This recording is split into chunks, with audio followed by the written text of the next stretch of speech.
Vedic guidance channel ప్రేక్షకులందరికీ హోలీ శుభాకాంక్షలు. అలాగే హోలీ లక్ష్మీ జయంతి సందర్భంగా విశేషమైన ధనలాభం కలగాలి అన్న, దుష్ట దోషాలు, శత్రుబాధల నుంచి బయటపడాలన్నా, గ్రహ దోషాల నుంచి తొలగింపు చేసుకోవాలన్నా ఎలాంటి ప్రత్యేకమైన విధి విధానాలు పాటించాలి అనేది ఈ వీడియోలో మనం తెలుసుకుందాం.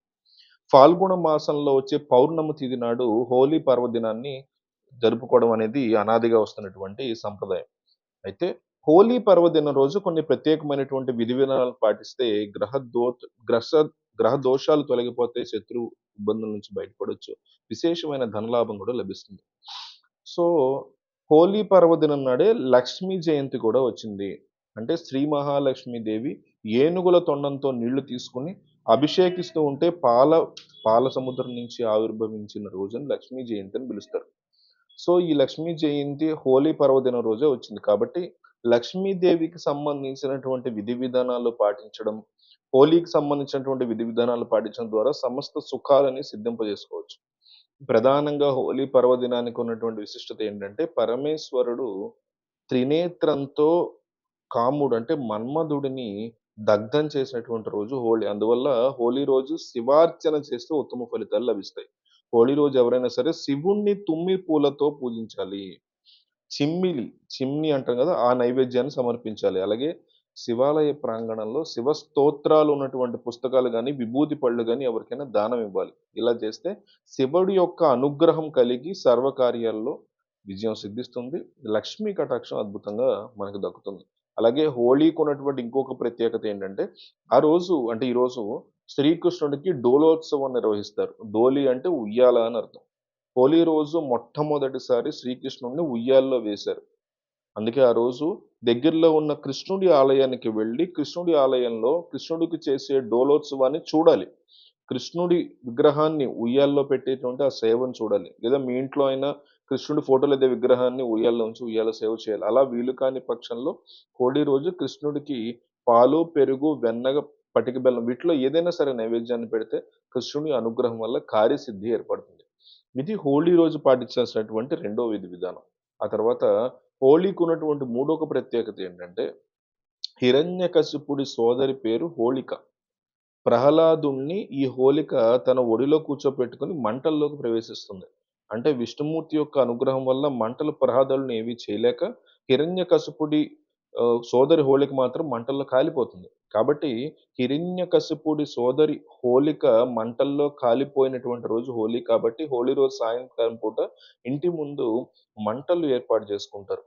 అలాగే కృతయుగంలో డుంకి అనేటువంటి ఒక రాక్షసి ఉండేది. చిన్న పిల్లల్ని బాగా బాధపెడుతూ ఉండేది. ఆ డుండి అనేటువంటి రాక్షసిని మంటల్లో వేసినటువంటి రోజు గూడా హోలీయే.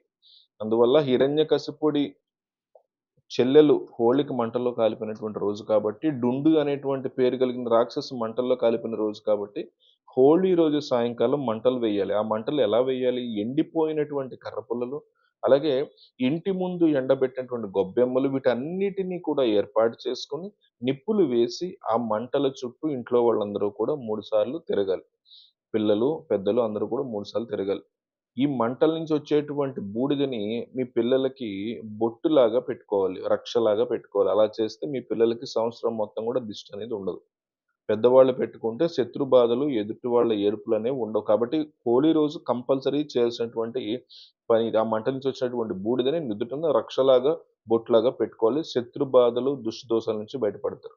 అలాగే హోలీకి ఇంకొక ప్రత్యేకత కూడా ఉంది. అది నాలుగో ప్రత్యేకత. అదేంటంటే అయ్యప్ప స్వామి పంబల రాజు కనిపించిన రోజు హోలీ. అందువల్ల హోలీ రోజు అయ్యప్ప స్వామి ఆలయానికి వెళ్లి, అయ్యప్ప స్వామికి ఆవు నెయ్యితో అభిషేకం చేయించుకుంటే కూడా మంచిది.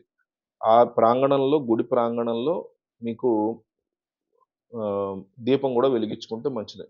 హోలీ అనేది శివుడికి ఇష్టమైన రోజు. శివుడికి ఇష్టమైన రోజు. కృష్ణుడు, అయ్యప్ప స్వామి అలాగే రాధాకృష్ణుల్లో ఒకరి మీద ఒకరు రంగులు కలుపుకొని నీళ్లు చల్లుకునేటువంటి రోజు కూడా హోలీ కాబట్టి, ఆ రోజు ఒకరి మీద ఒకరు రంగులు కలుపుకొని నీళ్లు చల్లుకుంటారు. ఈ విధి విధానాల్ని కూడా హోలీ రోజు పాటించాలి. హోలీ రోజు పాటించే ఒక శక్తివంతమైన పరిహారం కూడా ఉంది. అదేంటంటే హోలీ రోజు ఒక రావి ఆకు తీసుకొని, ఆ రావి ఆకు మీద సింధూరంతో రామ్ రామ్ అని రాయాలి.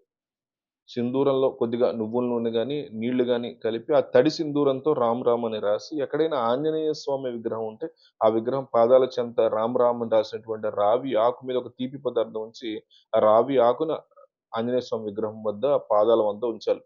అప్పుడు ఆంజనేయుడి అనుగ్రహం వల్ల సంవత్సరం మొత్తం గూడా మీకు ఇది నడిపిస్తుంది. అయితే హోలీ రోజున లక్ష్మీ జయంతి వచ్చింది. ఇది చాలా ఇంపార్టెంట్. ఇది దాని గురించే వీడియో చేయడం జరుగుతుంది. లక్ష్మీదేవి పాల సముద్రం నుంచి ఆవిర్భవించినటువంటి రోజు. అందువల్ల హోలీ రోజు లక్ష్మీ జయంతి రోజు ఏం జేయాలంటే, శ్రీ మహాలక్ష్మి దేవి యొక్క అనుగ్రహం కలగడానికి తామర ఒత్తులతో దీపారాధన చేయాలి. స్ స్త్రీ స్తోత్రం అని ఉంటుంది గదా! అది ఎక్కువగా వింటూ ఉండాలారు. లక్ష్మీదేవికి సంబంధించినటువంటి 2 మంత్రాలు ఖచ్చితంగా చదువుకోవాలి. మొదటి మంత్రం లక్ష్మీ కమలవాసిన్యే స్వాహ. రెండో మంత్రం ఓం శ్రీం శ్రీం శ్రీయై నమః. ఈ 2 మంత్రాలు 21 సార్లు చదువుకోవాలి. బెల్లం పొంగలి లక్ష్మీదేవికి నైవేద్యంగా పెట్టాలి. ఈ బెల్లం పొంగలి తాంబూలంలో ఉంచి సుమంగళి స్త్రీలకి పంచిపెట్టాలి. ఇలా గనక ముత్తైదువులకి ఇలా గనక చేస్తే, ఆ రోజు మీకంటే ఈ రోజు హోలీ రోజు మీకు అద్భుతమైనటువంటి ధనలాభం కలిగే అవకాశం ఉంది.